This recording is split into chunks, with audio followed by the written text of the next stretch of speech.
السلام علیکم ورحمۃ اللہ وبرکاتہ۔ الحمدللہ وحدہ الحمدللہ وحدہ والصلاة والسلام علی من لا نبی بعدہ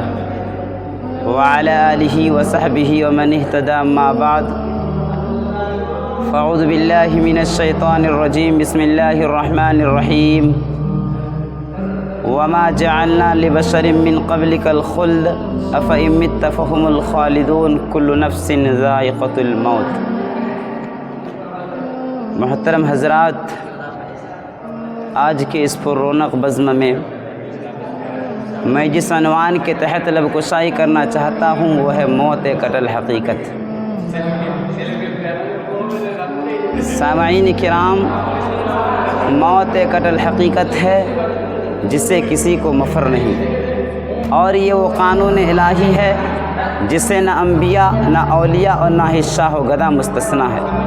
کسی شاعر نے سچ کہا ہے، الموت قدح کل نفس شاربہ والقبر باب کل نفس داخلہ، یعنی موت ایک ایسا پیالہ ہے جس میں سے ہر ایک کو پینا ہے، اور قبر ایسا دروازہ ہے، ایسا ڈور ہے جس میں سے ہر ایک کو داخل ہونا ہے، اس میں سے ہر ایک کو انٹری کرنا ہے۔ سامعین کرام، موت ہر زندے پر آتی ہے، مرد پر بھی اور عورت پر بھی، بچے پر بھی اور بوڑھے پر بھی، بڑے پر بھی اور چھوٹے پر بھی، نیک پر بھی اور برے پر بھی، اور مالدار پر بھی اور غریب پر بھی، نیتا پر بھی اور پبلک پر بھی، عالم پر بھی اور جاہل پر بھی، اور جس پر یہ آتی ہے نہ تو وہ خود اس سے بچ سکتا ہے اور نہ ہی اس کے ارد گرد اس کے ورثاء اس کو اس سے بچا سکتے ہیں۔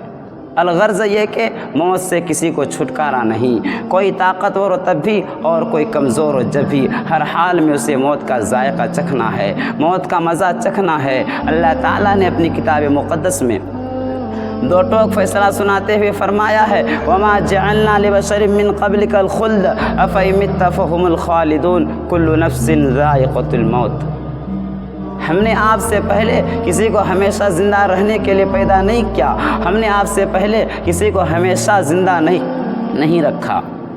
اور نہ ہی آپ ہمیشہ زندہ رہنے والے ہیں۔ یعنی اے محمد صلی اللہ علیہ وسلم، اللہ تعالیٰ فرماتا ہے اپنے نبی سے کہ اے محمد صلی اللہ علیہ وسلم، ہم نے آپ سے پہلے کسی کو ہمیشہ زندہ نہیں رکھا اور آپ بھی ہمیشہ زندہ رہنے والے نہیں ہیں۔ محترم بزرگوں، دوستو، کسی شاعر نے سچ کہا ہے، لو کان فی الدنیا بقاء لما مات خیر المرسلین محمد،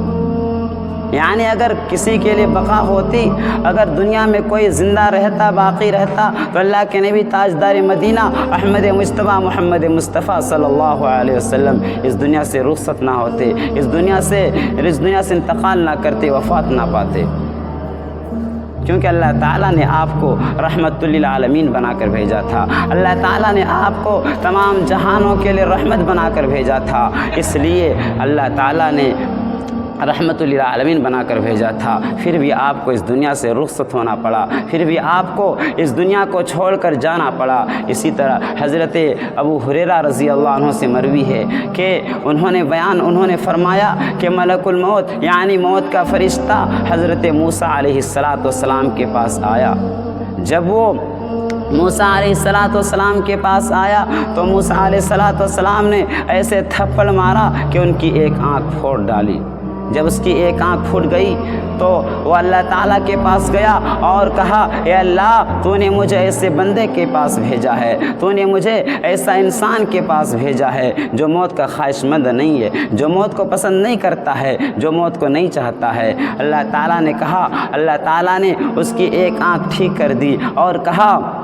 کہ جاؤ اور موسیٰ علیہ السلام سے کہو کہ وہ ایک بیل کے اوپر ہاتھ رکھے گا، اور جتنا بال اس کے ہاتھ پر لگا رہے اتنا دن وہ زندہ رہے گا۔ اللہ تعالیٰ نے یہ کہا تو موسیٰ علیہ السلام نے کہا کہ اللہ، اس کے بعد پھر کیا ہوگا؟ تو اللہ تعالیٰ نے کہا کہ اس کے بعد پھر موت۔ تو موسیٰ علیہ السلام نے کہا کہ اللہ، مجھے ابھی منظور ہے، میں ابھی مرنا چاہتا ہوں، مجھے موت ابھی منظور ہے۔ جب اتنے دن کے بعد مرنا ہی ہے تو مجھے ابھی موت منظور ہے۔ اس حدیث سے ثابت ہوا کہ موت سے کسی کو چھٹکارا نہیں، کوئی کتنی ہی عمر کیوں نہ پالے۔ حضرات، موت ایسی چیز ہے جو وقت مقررہ پر ہی آتی ہے، نہ ایک وقت